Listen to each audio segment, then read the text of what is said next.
இப்போ ஒரு தம்பிய பார்த்தேன். தெரிஞ்ச பையன ரொம்ப நாள் கழிச்சு பார்த்தேன். "ஏம்ல எல்லாம் வீட்ல எப்படி இருக்காங்க? ஏன்டா ஒரு மாரி இருக்கேன்னு?" "அம்மா திட்டிட்டாங்க." "என்ன திட்டுனாங்கடா?" "அம்மா திட்டுறதுக்கெல்லாமா கோச்சுக்கிற?" "ஆமா."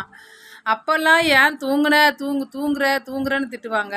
இப்பல்லாம் தூங்க மாட்ற, தூங்க மாட்றன்னு திட்டுறாங்க." அப்படின்னு. "ஏன்டா அப்ப தூங்குனாங்க, இப்ப தூங்க மாட்டேங்கிறாங்கன்னா?" "அப்பல்லாம் ஃபோன் இல்லக்கா. அதனால நேரத்திலேயே ஸ்கூலுக்கு போவோம், விளையாடுவோம், தூங்கிருவோம். இப்ப வந்து ஃபோனுன்னு ஒண்ணு வந்துருச்சு.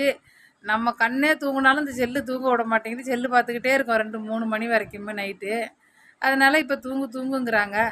அப்ப ஏன்டா தூங்குறன்னு கேட்டாங்க. இப்ப ஏன்டா தூங்கலன்னு கேட்குறாங்க அப்படின்ட்டு. "உனக்கு என்னதான்டா பிரச்சனை?" அப்படின்னா, "தூங்கணுமா, தூக்கம் வரமாட்டேங்குதேங்கிறான்." சரி எல்லாருக்கும் என்ன சொல்ல வரேன்னா, ஃபோன் வந்துருச்சு. உங்க மூளைய யாரோ வந்து அடிமையாக்குறாங்க ஃபோனுக்கு. அத புரிஞ்சுகிட்டு, தயவு செஞ்சு ஃபோன ஒரு பக்கம் வச்சுட்டு, நைட்டு ஒரு 9, 10 மணிக்கு தூங்குறதுக்கு ட்ரை பண்ணுங்க.